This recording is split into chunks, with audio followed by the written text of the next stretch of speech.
I wasn't smart when I was born. In fact, I was a cripple and a simpleton. I couldn't walk, so I dragged myself around the forest floor, never straying from my mother's presence. I felt at the time she never cared much for my siblings and I, mostly letting us fend for ourselves, but I realize now she kept a careful eye on us. She was cold, distant, and dumb like me, but she knew how to watch for large animals and other potential threats as my brothers, sisters, and I slowly figured out how to feed ourselves. It seems cruel in retrospect, and many of my siblings died young. Life was hard crawling in the dirt of the forest floor, treating anything remotely edible as a banquet to be cherished. As I slowly grew, she eventually disappeared, leaving me and two of my remaining brothers alone at a very young age. They both perished shortly after. But somehow I managed to survive against all odds. Crawling in the mud, and struggling against my disability, finding food and shelter anywhere I could. I slowly learned how to use my disabilities to my advantage, setting ambushes and traps for small game. But I was still fundamentally an idiot, and no matter how clever I thought I was back then, failure was common and life continued to be difficult. Surviving in the jungle, while mentally disabled and handicapped, was mostly a factor of sheer luck, though at the time I thought myself to be quite adept. I never stayed in one place for long, and I moved very slowly but carefully. My diet consisted of anything I could find laying around which was edible, mostly small animals I could catch, but I could go hungry for very long periods of time. Eventually, I stumbled on a small stream with an even smaller cave nearby. I made it my home for a while. It wasn't much, but it was hidden well, and provided some sense of security. I would drag myself out to the stream, and bask in the warm tropical sun at times, take naps under trees, and eat as often as I could manage. Those were my simple pleasures in life back then. Predators were always a threat, and being crippled, running was not an option. So I learned to hide. I learned to read my environment. I learned when to be loud, and when to be quiet. And against all odds, I somehow survived. Once again, in retrospect, I mistook luck for cleverness. And that would have been my entire life, up until I starved, or finally ran out of luck. But that is where my story really begins, where it should have ended. I was crawling along the forest floor searching for something, anything to eat. It had been many days, and I had a furious hunger. All I knew how to do was hobble around, crawling and dragging myself through the jungle, looking for scraps or small animals I could ambush on the ground. I had just pulled myself through a small bush when I saw it. The jaguar was low to the ground, in a pouncing position. On any other day I might have become its meal then and there, but it was focused on something else. I remained absolutely still, barely even breathing, hoping to not draw its attention. It crouched down even further, clearly preparing to strike, its eyes focused, like only a hunter's can be. I dared a quick glance at its target, and what I saw was the most unusual bird, giant and dangerous in its own right. Bright and colorful, and nearly the size of the jaguar itself, it was a rainbow of feathers with a crown of plumage on its head. Of course at the time, I didn't realize how unusual this creature was. All I knew was that this jaguar was going to try and take down the giant avian at any moment. And it did. Try to at least. The bird took flight the moment the jaguar leapt, and it soared into the canopy, the cat pursuing. I remained still for some time to see if it would return, but eventually eased out into the small clearing. There wasn't much of interest, so I wiggled up the small hill the bird had been resting on, only to find, when I reached the top, that it was in fact a giant bird's nest. And to my delight, resting inside were 3 very large eggs of unusual color. Of course I ate them all right then and there, and then dragged myself back to my usual resting spot. Sleeping with a full belly was always its own reward. But that was when things started to change. Over the next few days I started to notice things I hadn't been aware of before. Small things at first, observations about my surroundings that I hadn't noticed before. The world looked a bit more colorful than it did, shapes a little more defined. I was able to pay attention to more things at once. As days turned to weeks, I started realizing I could make plans that were more sophisticated than just waiting silently for something to run by, so I could grab it, or looking for scraps laying around. I started to devise clever traps, using rocks and other features of my environment to help me catch my food. Choosing my resting locations in places where bushes and leaves would ensure I could hear predators on the ground. I was still a cripple, but I was growing smarter. I also began to grow bigger. A lot bigger. I had been an underfed runt most of my life, but in the span of several months I had become a veritable giant. Well nourished now and nearly 6 feet, all muscle. I still had to crawl around, but I could do so with a speed and vigor I had never known. I felt optimistic and elated, yet I had no idea what was still to come. As months turned to years, I was able to walk for the first time in my life. Few predators could stand before me now, as I stood nearly 12 feet tall, a titan of the forest, with a strength to match. I strolled carelessly through the trees, eating what I wished, when I wished, where I wished. I built my first house out of stone and fallen trees. I was the king of the jungle. And I climbed my first tree. I will never forget it. Hundreds of feet up in the forest canopy, I finally reached the sunlight atop the tallest tree I could find, and looked out upon my domain. Endless green as far as the eye could see in every direction. A playground which had once threatened to consume me, but which was now mine to explore freely. And so I did. I began to travel more. I discovered rivers, waterfalls, groves, huge cave systems, and giant sinkholes and lakes. And so many new types of plants and animals I had never seen. Frogs and birds, cats and spiders, animals which ate plants and plants which ate animals. Over time, I took a special love of watching the tree monkeys, as they were the only other animals which seemed to express an intelligence like my own. Which is why, when I found a small one which had been injured, I carefully collected it, and took it with me. I nursed it back to health, fed it, earned its trust, and it became my little companion. There were no names back then, but none were needed. For the first time in my life, I felt genuine love for this one specific creature. My first friend. I had to take great care, as my growing never seemed to cease. By my memory and estimates, I may have been nearly 30 feet tall by then, and this little monkey was barely a fly by comparison. But the joy he brought me as we traveled together, as he gathered tiny fruits for me, and as he slept peacefully next to me, made me realize how lonely I had been all those decades wandering the forests all by myself. Always just watching, but never feeling like more than an observer anymore. When he finally died peacefully of old age, I was of course heartbroken. I knew it was coming. I had seen how he slowly weakened and deteriorated. While I seemed to defy the years and continue to grow, time shifted the world around me. Landscapes slowly changed, rivers altered, animals came and went. After he died, I retreated back to a more observational phase of my life again, mostly wandering the forest and indulging in the sights and sounds around me. I don't know how long I spent like that before they found me. Other monkeys, but these ones were even more like me. They were extremely clever. They made noises at each other in rapid and consistent manners. They used tools like me, maybe even more clever than the ones I had devised. And of course they were terrified of me. I was a giant, towering over them, looming nearly as tall as the trees. I mostly left them alone, but would sometimes go and watch over them. They built strange houses out of sticks and leaves, not too dissimilar to the one I had built out of rocks, before I no longer had the need for such a thing. They even appeared to be able to wield fire and lit up the night in ways that I had only seen from the thunder of an angry sky. As time went on, more and more of them would come and visit me, and I slowly gained their trust, even if their caution and fear never fully passed. I learned over time what their noises meant, and after some effort on my part, we were able to communicate quite well.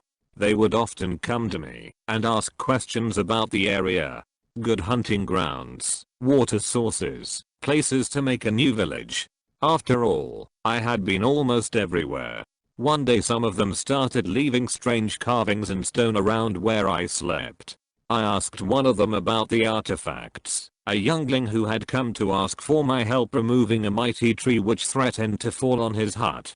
He told me that they were left as offerings, so that I might bless them with good fortune. He told me how their lives are hard and short, and then told me that a god such as myself could surely make their lives better. That was the first time I had encountered the concept of a god.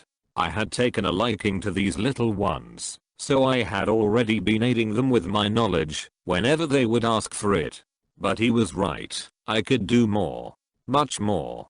I remember the look of terror on many of the little people's faces as I towered over their village. Perhaps they were expecting some wrath for a perceived slight, I can't know, but I quickly made it clear I was there to help by removing the offending tree and setting it out of harm's way. Our relationship expanded quickly over the next few years and they devised great and clever projects which took advantage of my size and relative strength. In those years, we accomplished in days what would have taken them decades on their own, were it even possible at all. We even replaced the village huts with a more durable collective structure, stones stacked so tall that they dwarfed the trees around them. The giant pile of boulders was carefully stacked to create living space to spare. A crude pyramid of sorts, I would later come to realize. Things went well for a while, and I took a very active role in the lives of my new friends. It reminded me of my old monkey friend from so long ago, except this time there were many, and I could speak to them and share my thoughts and feelings. It was an exhilarating time for me, and we accomplished much. We dug trenches to allow water to reach areas where they could cultivate crops. We studied the stars together and speculated on the mysteries of the forest and the world. I watched friends be born, age, die, only for new friends to appear. After many years though, the number of friends grew and grew and grew. Eventually, there were so many that they began to fight each other over what seemed to be the infinite bounty of the forest. Their noises changed, and I could no longer understand all of them anymore, only the ones I remained near. They began to ask me for help, or blessings hunting other people, fighting other villages. I always refused. The tipping point came when the village I attempted to sacrifice a young girl in my name, in order to gain my support in an upcoming raid. I had tried to tolerate them and understand them, but their pettiness had boiled over, and I was exacerbated. There were too many people, too many villages, too many conflicts, too much sadness. It felt like I was crawling through the mud again, a dumb cripple, unsure what to do, or where to go, and with little means to accomplish anything.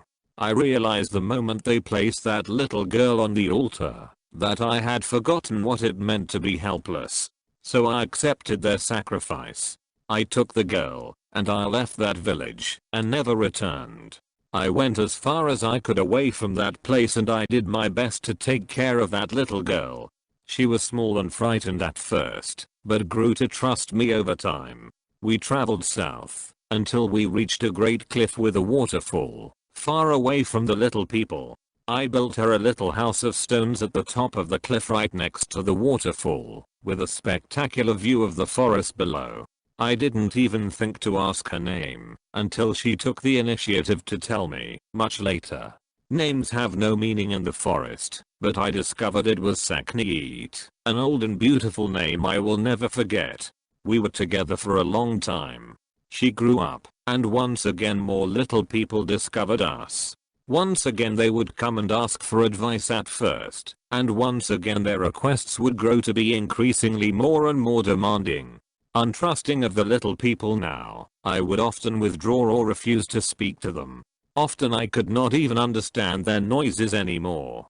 But Sakneet would take over and represent me in my stead when the weight of it all became too much. She even put feathers on her head like me, in order to gain some trust and status from the visitors, so they would eventually come to understand that I trusted her.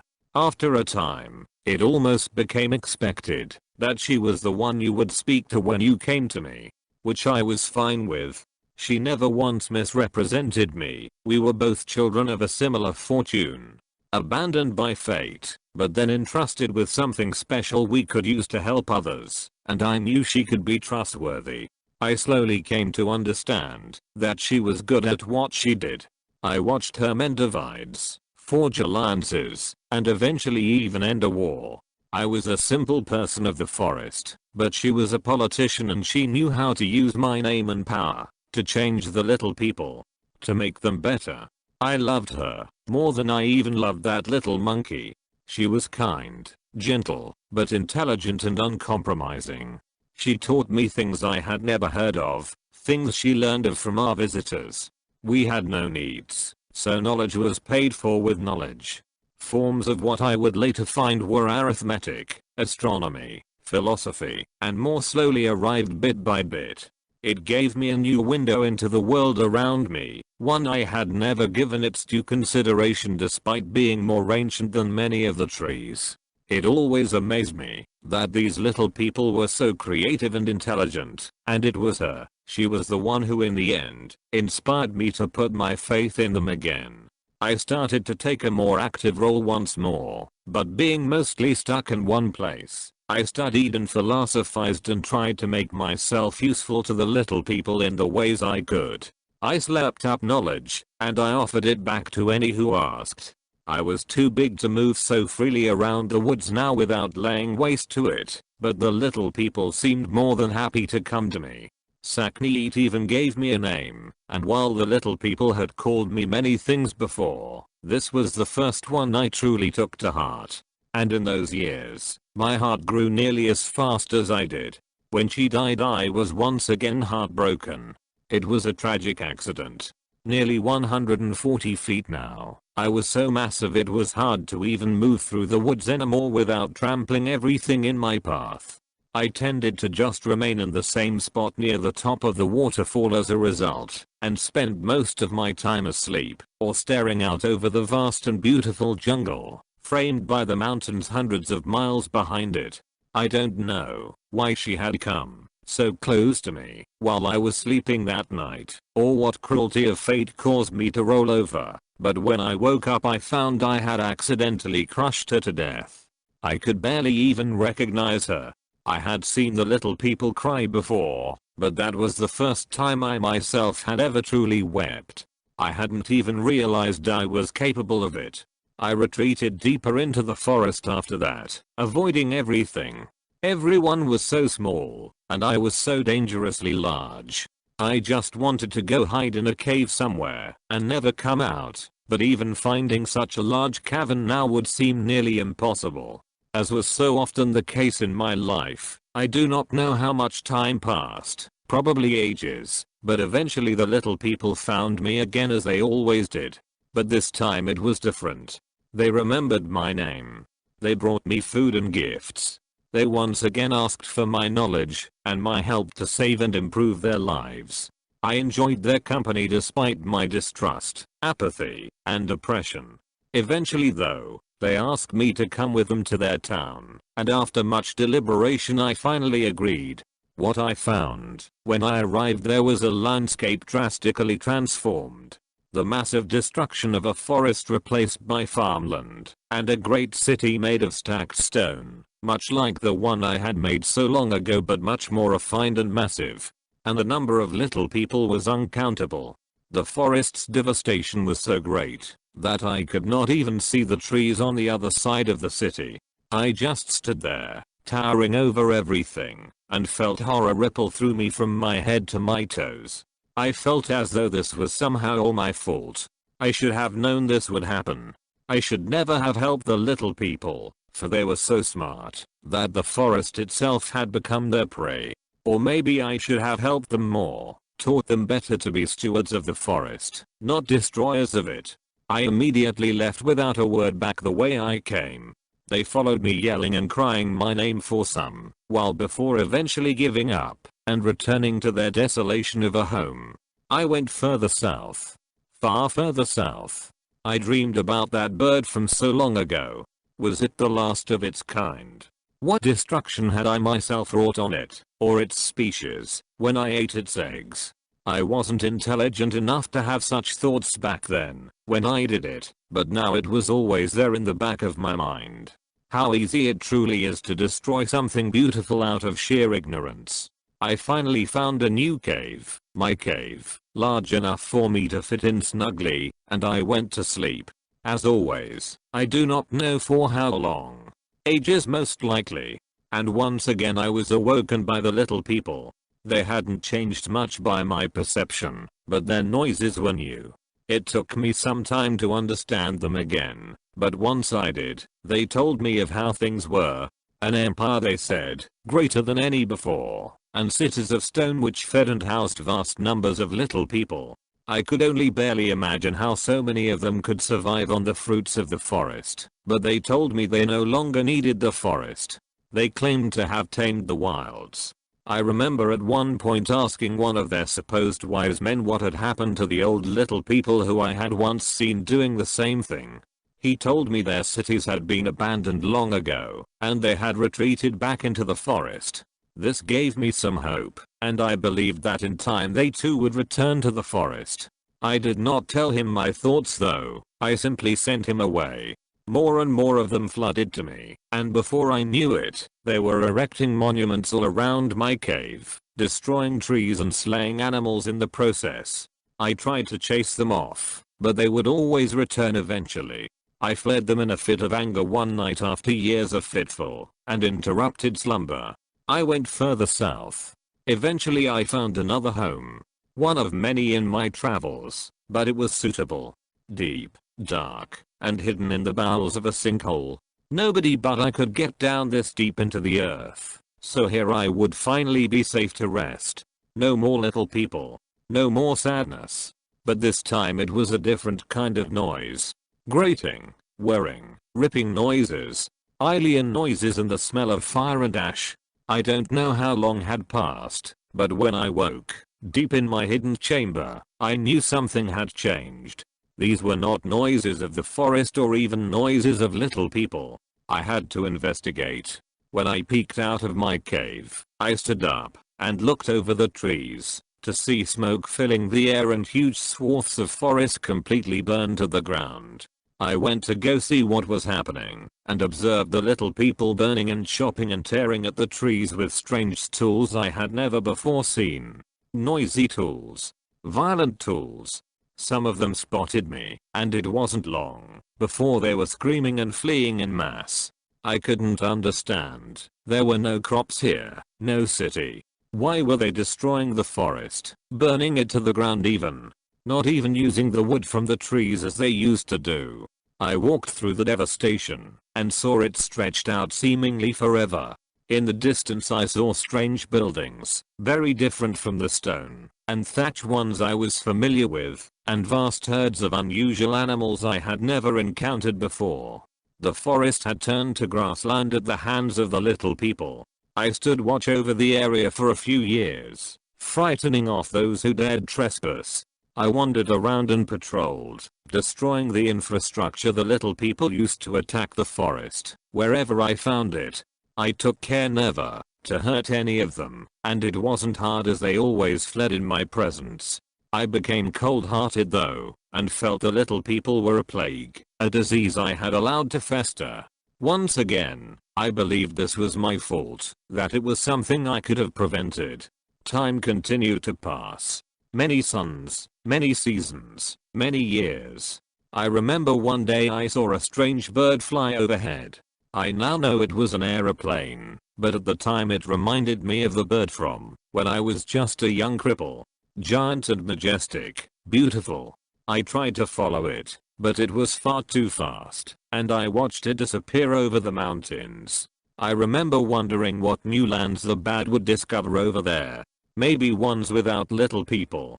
No matter how much I tried though, I couldn't stop the destruction. Always small groups, simple tools, and a lot of fire. I could not be everywhere at once. I felt despair. Time passed, but an old man found me one day and spoke to me in new and unusual noises. At first I ignored him, but he persisted and slept nearby every night, refusing to leave. He would come every day and make the same noises at me. He seemed harmless, and I felt lonely, so on a whim I decided to let him stay for a while, so that he might teach me the new noises. We were eventually able to speak more clearly. He gave me his name, Fabio, and he was also born in the forest. He told me many strange, wonderful, and terrible things. He told me about how the land was now used for raising cattle. He told me about how the silver bad was in fact a machine created by little people. He told me what he knew about science, about history, about society. That there were entire nations of little people all over the world. That the little people had conquered it all. I came to feel he was like me, for he seemed saddened by it. He said there was nobody left who understood the old ways. Living in the garden and only taking what you require. He told me few people believed in me anymore, that I was just a scary story told to frighten frontiersmen's children, or just a mythology told in schools. That those who claimed to have seen me were met with disbelief.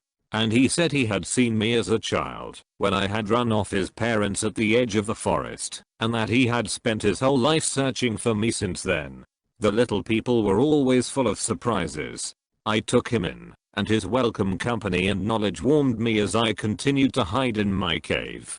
He taught me to play chess. He told wonderful stories and even brought me books. I had seen the scratchings in stone from long ago and their meanings, but these were far more sophisticated. I learned to read, and I lusted after the knowledge.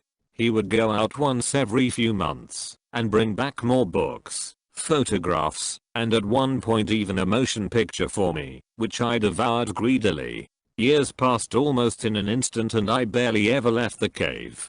Eventually he told me I would need to face my fears, and do something about the encroaching little people, who grew closer every day. But I knew he could see my wounded spirit, and he was kind and let me rest, never pressing me. He knew the little people had broken my heart. But what is broken can break again, and when he finally passed away a few years later, I found myself alone once more. Timeless, not like the tree, but like the very stone I dwelled in. I knew everything around me was ephemeral. It was all going to change and die anyways, so what did it matter what I did? And so I slept. I don't know how long. It might have been ages. Eventually I was awoken again by the little people's noises. Well, in this case, you specifically of course. I remember thinking at the time that I was half tempted to snatch you all up and carry you to the edge of the forest and tell you never to return. But I observed you from a distance without intervening to see what you did. My trust of the little people was low enough by now that I was prepared to even squash you if you stepped afoul, but to my surprise you all were nothing if not respectful of your surroundings. After several weeks of observing you, I saw you rescue animals, study the plants, record information. I saw you exploring and appreciating the wonder of the forest, just like the little people of old. Just like I did. I realized you were the scientists the old man had told me about. That you were here to learn, not to destroy. And that was when I decided to make myself known. I knew you would be terrified, but I was used to that at this point. And I still remember the look on your faces when I first presented. But when I managed to convince you I was harmless, your innate scientific curiosity took over. I can only assume. The same curiosity which drives me. I believe you are like the other little people I once knew, kind, loving, and well-intentioned. And that is why I trust you with my story. I hope you are able to share it and help me, for while I was once called a god, I'm just as helpless as a baby snake crawling, crippled in the mud on the forest floor. I turned off the recorder at that point, and looked up at the towering feathered serpent, unfathomably large. I told him that was the last thing I needed, and that I would return to see him again, as soon as I could. He nodded in understanding, but watched with a sorrow in his eyes as we slowly made our way into the woods, leaving the cave we had been exploring for weeks behind. My colleagues and I had expected to discover an immense undiscovered network with possibly uncatalogued species. We had not expected to discover this particular uncatalogued species. As I write this log of his recording, we are setting up camp less than a day from the airstrip where we will be picked up. I don't know if anyone will believe me, or if they will think I photoshopped our pictures, but the rest of the team agrees we need to tread lightly, lest we bring him unwanted attention. But I have to do something. I still remember the first words he spoke to me, after all those first days of terror and uncertainty, not knowing if we had discovered a monster, not knowing if we were going to die. But the monster turned out to be anything but. I will never forget what he said, the first time he spoke to us. I have been watching you. Do not fear. I have been here a long time. The world is changing, and I'm crawling in the mud again. I was once a little forest snake, but I was given the name Quetzalcoatl long ago by someone I loved very much. Now once again, I'm as helpless as a little snake. I need you. Every day my home gets smaller, and the little people grow. Every year I must hide deeper and deeper, to avoid their shiny birds and stinging smoke. I may look big to you, but I'm just a simple creature crawling in the mud. Please help me save my home.